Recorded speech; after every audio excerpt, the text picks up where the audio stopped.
Spain's endless debate. Leonor's royal match. In October 2023, Princess Leonor stood before Spain's parliament and swore allegiance to the constitution, a requirement written into law for the future head of state. The moment was procedural, restrained, and deeply symbolic.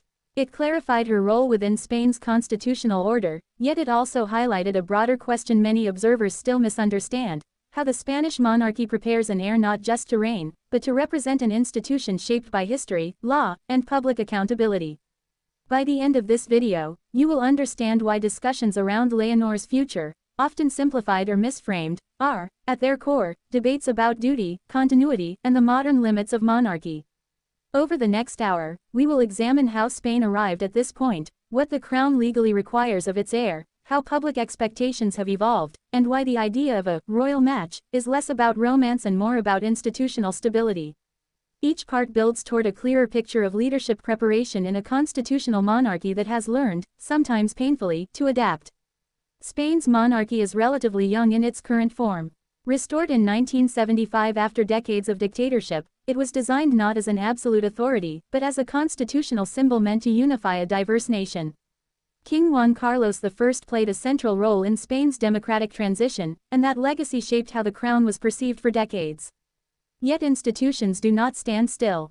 Over time, public scrutiny intensified, and expectations around transparency and responsibility grew sharper. Princess Leonor was born into this evolving environment in 2005. From the beginning, her position was defined less by ceremony and more by constitutional clarity. Spanish law does not ask whether an heir wishes to serve, it outlines what service entails. Understanding Leonor's role requires understanding this framework first, before any discussion of her future can make sense. This context would later shape how every public milestone was interpreted. The Spanish Constitution of 1978 sets precise boundaries for the monarchy. The king, or queen, reigns but does not govern. The crown represents the continuity of the state, arbiters protocol, and embodies national unity, while elected officials exercise political power. For an heir, preparation focuses on neutrality, discipline, and credibility. Leonor's education reflects this design. Her schooling has combined academic study, language training, and civic instruction, all publicly acknowledged and carefully documented. These choices are not personal branding exercises, they are institutional investments. Spain expects its future monarch to understand law, history, and international responsibility, not to cultivate celebrity. This distinction is essential, because it reframes public debate away from personality and toward preparation. One of the most visible aspects of Leonor's preparation has been her military training, a constitutional requirement for Spain's head of state, who serves as commander-in-chief in a symbolic capacity. Her enrollment in military academies followed the same legal path as her father, King Felipe VI. These experiences are not about militarization, but legitimacy. In Spain, where civil-military relations were once fragile, the monarch's understanding of the armed forces carries historical weight. Leonor's participation reinforces continuity with democratic norms rather than power. Over time, these moments began to signal something larger, the crown emphasizing structure over spectacle. Public perception, however, rarely follows legal language closely. Media ecosystems reward simplicity, and monarchy coverage often struggles to balance explanation with attention. As Leonor's visibility increased, so did commentary, much of it focused not on her constitutional role, but on imagined futures. Responsible analysis requires separating what the institution requires from what audiences project. Spain's monarchy does not function through alliances or dynastic strategy in the traditional sense. The constitution makes no provision for leveraging personal relationships for political gain. This tension between modern law and inherited imagery sits at the heart of Spain's ongoing debate. Comparisons with other European monarchies can clarify this point. In Sweden, the Netherlands, and Belgium, heirs have similarly grown into their roles under constitutional limits. Over time, public focus has shifted from lineage to competence. Spain is following the same trajectory, albeit under more intense scrutiny due to its recent history. Leonor's case reflects a broader pattern. Monarchies survive not by mystique, but by relevance. Relevance, in turn, is built through clarity of purpose and restraint. Seen this way, discussions about the future are less speculative than structural. The phrase, royal match, when used responsibly, refers not to personal pairing but to institutional alignment. Historically, monarchies sought alliances through marriage. In contemporary Spain, legitimacy comes instead from constitutional fidelity and public trust.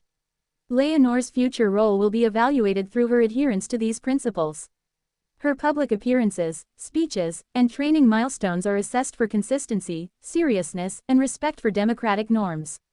This shift represents a profound transformation in what monarchy means in the 21st century. Spain's social landscape adds another layer.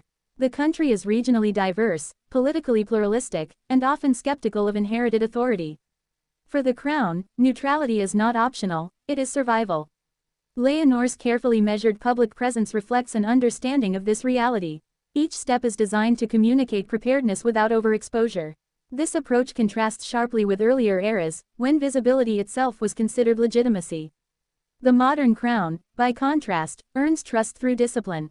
Education plays a central role here. Beyond formal schooling, Leonor's public speeches and engagements reveal a focus on civic language rather than personal narrative. This is deliberate. The monarchy speaks for the state, not itself. In moments such as her constitutional oath, the emphasis was not on emotion, but on continuity. The institution was foregrounded, the individual secondary. Such moments accumulate meaning over time. Critics of monarchy often argue that relevance cannot be taught. Supporters counter that preparation matters more than symbolism. Spain's approach suggests a third path. Relevance is demonstrated through reliability. Leonor's progression illustrates how an heir is introduced gradually, with increasing responsibility but limited exposure. This protects both the institution and the individual from distortion. Understanding this method helps explain why debates persist, even when facts are clear. The Spanish monarchy today operates under lessons learned from past instability. Transparency, accountability, and restraint are no longer optional ideals, they are operational requirements. Leonor's future will be judged against these standards. Not as a figure of fascination, but as a constitutional actor. This reframing challenges traditional narratives, but it aligns with democratic reality. Internationally, Spain's approach is being closely observed. Monarchies across Europe face similar pressures: declining deference, rising expectations, and a demand for ethical clarity. Leonor represents a generational response to these pressures. Her preparation reflects an institution aware of its vulnerabilities and determined to adapt. In that sense, Spain's debate is not unique, but emblematic. As Leonor continues her training, each milestone reinforces a central message: the monarchy's future depends on service, not symbolism. Public understanding, however, often lags behind institutional change. Bridging that gap requires careful explanation rather than spectacle. It requires acknowledging complexity without mystification. This, ultimately, is the real challenge facing constitutional monarchies today. Spain's endless debate is less about one individual and more about how a nation understands authority inherited yet constrained by law. Leonor stands at the intersection of tradition and accountability. Her journey illustrates how monarchy can persist, not by resisting change, but by internalizing it. This perspective reframes the conversation entirely. The analytical takeaway is clear.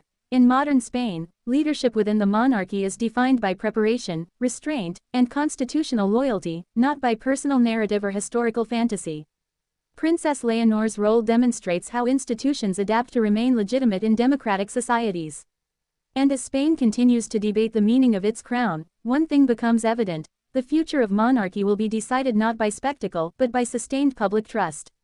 Only 1 in 10 viewers here is subscribed. If you value thoughtful insights into royalty and leadership, join the community.